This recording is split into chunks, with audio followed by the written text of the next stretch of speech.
नमस्कार दोस्तों, BCD take के इस भाग में आपका फिर से स्वागत है। आप में से दोस्तों कई लोग मुझसे सवाल पूछते हैं कि क्या मैं किसी फ़ोन के कैमरा को अपग्रेड कर सकता हूं या फिर मैं उसकी रैम या CPU को अपग्रेड कर सकता हूं। तो दोस्तों इस वीडियो एपिसोड में मैं आपको इन्हीं सवालों का जवाब देने वाला हूं।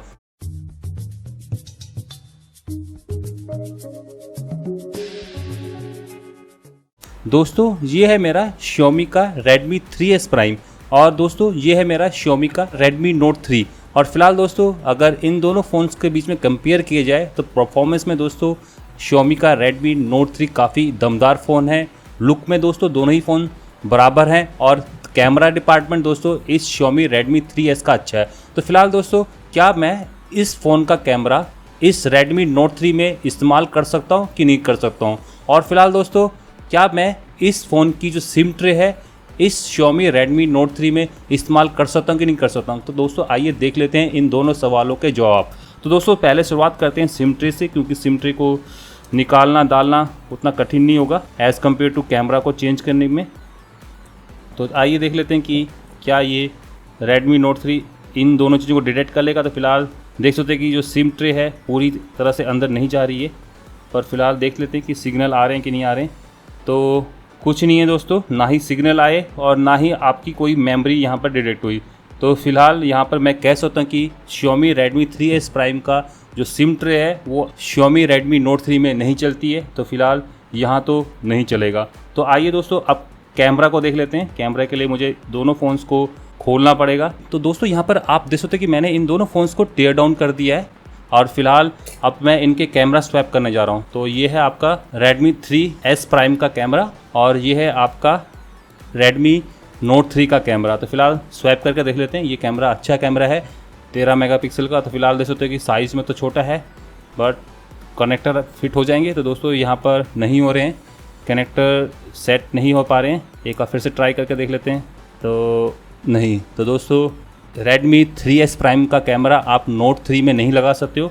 और उल्टा करके देख लेते हैं, क्या मैं इस Redmi Note 3 का कैमरा इस 3S Prime में लगा सकता हूँ। तो फिलहाल वही दिक्कत दोस्तों, कनेक्टर सेट नहीं बैठ रहे हैं। तो फिलहाल इसका कारण देख सकते हो कि दिखने में दोनों कनेक्टर एक जैसे हैं, पर दोस्तों जो Redmi Note 3 का जो कैमरा है उसका जो कनेक्टर है उसके बीच में जो स्पेसिंग है, इन दोनों के बीच में स्पेसिंग वो ज़्यादा है एज़ कम्पेयर टू 3S। तो फिलहाल ये दोनों कनेक्टर डिफरेंट है और इस वजह से दोस्तों ये कैमरा आपस में स्वैप नहीं हो सकते। और फिलहाल यहाँ पर मैं कह सकता हूँ कि अगर आप Redmi 3S Prime को यूज़ कर रहे हो तो उसका कैमरा अच्छा है। तो फिलहाल दोस्तों देखा जाए तो आप इनमें से कोई भी चीज़ आपस में स्वैप नहीं कर सकते हो।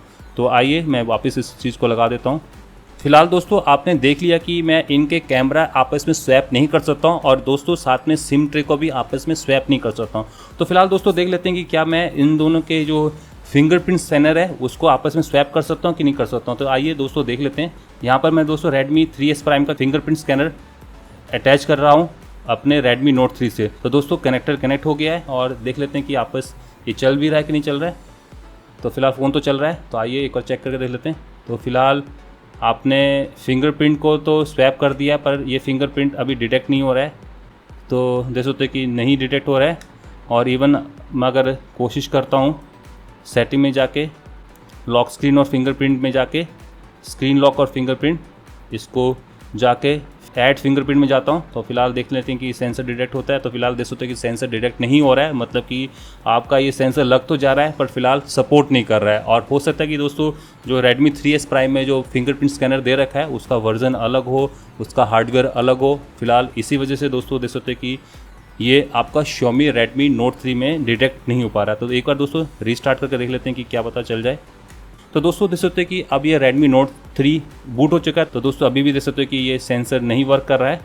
और मैं अगर सेटिंग में जाता हूँ और लॉक स्क्रीन में जाता हूँ और स्क्रीन लॉक एंड फिंगरप्रिंट इसमें जाता हूँ, पासवर्ड को कंफर्म कर रहा हूँ और फिलहाल देख लेते हैं कि लॉक स्क्रीन फिंगरप्रिंट में तो फिलहाल दोस्तों देख सकते हो कि इरेटिक बिहेवियर दिखा रहा है। मतलब कि इरेटिक बिहेवियर इसलिए आ रहा है कि जो ये फिंगरप्रिंट स्कैनर है ये वर्क नहीं कर रहा है। और फिलहाल दोस्तों देख सकते हैं कि मैंने पूरी कोशिश कर दी है और फिलहाल देखा जाए तो ये fingerprint scanner Redmi 3S Prime का इस Note 3 में नहीं इस्तेमाल कर सकते हो। तो दोस्तों आइए इन्वर्स करके देख लेते हैं। इन्वर्स में भी दोस्तों देख लेते हैं कि क्या ये पॉसिबल है कि नहीं है। तो मैं अब दोस्तों कोशिश कर रहा हूँ कि मैं Redmi Note 3 का जो फिंगरप्रिंट स्कैनर है वो इस्तेमाल करूँ Xiaomi Redmi 3S Prime में। तो फिलहाल दोस्तों देख सकते हैं कि यहाँ पर फिंगरप्रिंट वाला तो कोई ऑप्शन ही नहीं बचा। तो फिलहाल यहाँ पर आपको डेफिनेटली अब तो आंसर मिल गया होगा कि आप Xiaomi Redmi Note 3 का जो फिंगरप्रिंट है वो आप 3S Prime में नहीं चला सकते हो, इवन दोस्तों वाइस वर्सा भी नहीं कर सकते हो। तो दोस्तों फाइनली अब क्या आप सोचते हो कि क्या मैं इन दोनों फ़ोन की आपस में रैम या प्रोसेसर को एक्सचेंज कर सकता हूँ? तो फिलहाल दोस्तों अगर मैं इसको कुछ करना भी चाहता हूँ तो मुझे शोल्डरिंग करनी पड़ेगी, गर्म हवा लेके दोस्तों दोनों के आईसीस को इंटरचेंज करना पड़ेगा। और फिलहाल दोस्तों ये तो एक मुसीबत की बात है, तो इसको एक्सचेंज करना एक तरह से लोकल यूज़र के लिए तो पॉसिबल नहीं है। और फिलहाल दोस्तों अगर मैं इसको भी एक्सचेंज कर लूँगा तो फिलहाल ये भी आपका वर्क नहीं करेगा। तो फाइनली दोस्तों आपको अब समझ में आ गया होगा इस वीडियो के थ्रू कि आप दो फ़ोन्स अगर वो सेम ब्रांड के भी होते हैं तो उनके जो कंपोनेंट्स हैं आपस में एक्सचेंज नहीं कर सकते हो। और फिलहाल दोस्तों इससे आपको आपके क्वेश्चनों का आंसर मिल गया होगा। दोस्तों आप ही में से कई लोगों ने मुझसे क्वेश्चन पूछा था कि क्या मैं इस Xiaomi Redmi Note 3 का कैमरा अपग्रेड कर सकता हूं, क्या मैं इसमें रैम को बढ़ा सकता हूं, क्या मैं इसके CPU को बढ़ा सकता हूं? तो फिलहाल दोस्तों इसका आंसर है नहीं। इवन दोस्तों अगर मैं इन कंपोनेंट्स को सेम ब्रांड से रिप्लेस करता हूं तो दोस्तों तब भी नहीं चल रहा है, कनेक्टर्स डिफरेंट हो जा रहे हैं। अगर कनेक्टर्स मैच भी कर रहे हैं तो आपका जो पार्ट है वो वर्क नहीं कर रहा। तो फिलहाल दोस्तों यहाँ पर आपको अब क्वेश्चन का आंसर मिल गया होगा। इवन दोस्तों अगर आप मार्केट में जाके 21 मेगापिक्सल का कैमरा ले आते हो और यहाँ पर कनेक्टर भी मैच कर जाता है तो दोस्तों 21 मेगापिक्सल का वो कैमरा भी आपके फ़ोन में डिटेक्ट नहीं होगा। क्यों दोस्तों? क्योंकि 21 मेगापिक्सल के उस कैमरे में जो पिन्स होती हैं, हो सकता है कि मैन्युफैक्चरर के हिसाब से जो पिन्स होती हैं उनकी अलाइनमेंट अलग हो सकती है। पिन नंबर 1 दोस्तों इसमें शायद ग्राउंड हो और उसमें पिन नंबर 3 और 4 हो। पिन की कॉन्फ़िगरेशन होती हैं पिन 1 2 3 4 वो आपस में मैच नहीं कर पाती हैं।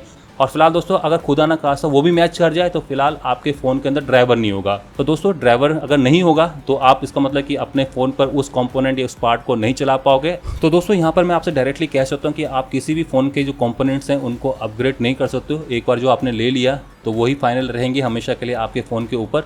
दोस्तों आजकल थोड़ा मॉड्यूलर फ़ोन्स की बात आ रही है, तो दोस्तों यहाँ पर मॉड्यूलर फ़ोन्स में ये बेनिफिट होता है, आप फ्यूचर में उनके जो पार्ट्स हैं उनको अपग्रेड कर सकते हो। पर फिलहाल दोस्तों नॉन मॉड्यूलर फ़ोन्स में जो कि इस टाइप के फ़ोन्स होते हैं उसमें आप किसी भी कंपोनेंट को अपग्रेड नहीं कर सकते हो। तो फिलहाल दोस्तों जाने से पहले मैं आपको बता देता हूँ ये इम्पॉसिबल नहीं है। और दोस्तों कई हैकर्स हैं जो कि इस काम को करते हैं, जैसे कि आईफोन जो 6s है उसमें लोगों ने जो उसकी मेमोरी है उसको अपग्रेड कर दिया है। तो दोस्तों वहाँ पर पॉसिबिलिटी थी आप 16 GB के बदले 128 GB लगा सकते हो, और फिलहाल वही लोगों ने किया है। अगर आप 256 की लगाओगे तो फिलहाल दोस्तों वो नहीं सपोर्ट करेगी, कुछ ना कुछ एरेटिक बिहेवियर जैसे अभी आ रहा था उसी को ना कोई एरेटिक बिहेवियर आ जाएगा। हाँ दोस्तों अगर आपके फ़ोन में 16 GB की रोम है तो आप उसको 32 GB 64 या 128 GB में कन्वर्ट कर सकते हो, पर फिलहाल दोस्तों 256 में कभी भी नहीं। तो दोस्तों ऐसे केसेस में तो पॉसिबल हो जाता है। और फिलहाल दोस्तों अगर आपके पास इसी कॉन्फ़िगरेशन इसी पिन वाला 21 मेगापिक्सल का कैमरा मिल जाता है और आप उसको Redmi Note 3 में लगाने की कोशिश करते हो तो दोस्तों फिलहाल यहाँ पर प्रॉब्लम आ जाएगी ड्राइवर्स की। और फिलहाल आपको पता ही है लाइनक्स के अंदर कर्नल के अंदर अगर आप ड्राइवर को लोड कर रहे हो तो एक महाभारत है। और फिलहाल दोस्तों अगर आप बहुत बड़े सॉफ्टवेयर इंजीनियर हो तो आप कोशिश करके कर्नल को मॉडिफाइड कर सकते हो, ड्राइवर को डाल सकते हो। और फिलहाल दोस्तों अगर आप मेरी तरह लोकल यूज़र हो जिनको सॉफ्टवेयर के बारे में या लाइनक्स के बारे में या फिर एंड्रॉयड के बारे में कुछ ज़्यादा पता नहीं है, बस यूज़ करना आता है, सॉफ्टवेयर पार्ट में कुछ नहीं पता, तो दोस्तों आपके लिए पॉसिबल नहीं है। तो फिलहाल दोस्तों यहाँ पर मैं आपसे कह सकता हूँ कि ऐसी चीज़ें पॉसिबल तो हो सकती हैं पर हमारी लिमिटेशंस, पहला तो हम लोग अच्छे हार्डवेयर इंजीनियर नहीं है, और दोस्तों दूसरा हमारे पास कोई ऐसी मैन्युफैक्चरिंग प्लांट नहीं जिसके जरिए हम बिल्कुल ऐसी कॉन्फ़िगरेशन का कैमरा बना सकें 21 मेगापिक्सल वाला। और फाइनल दोस्तों हमें एंड्रॉयड के बारे में कोई ज़्यादा जानकारी नहीं है, हमें लाइनक्स के कर्नल को मॉडिफाइड करना नहीं आता है। तो फिलहाल दोस्तों ये लिमिटेशंस यहाँ पर इन चीज़ों को पॉसिबल करना बिल्कुल ही ख़त्म कर देती हैं। तो फिलहाल दोस्तों मुझे लगता है आपको समझ में आ गया होगा कि आप अपने फ़ोन्स का जो कैमरा है, रैम है, CPU है, इनको अपग्रेड नहीं कर सकते हो।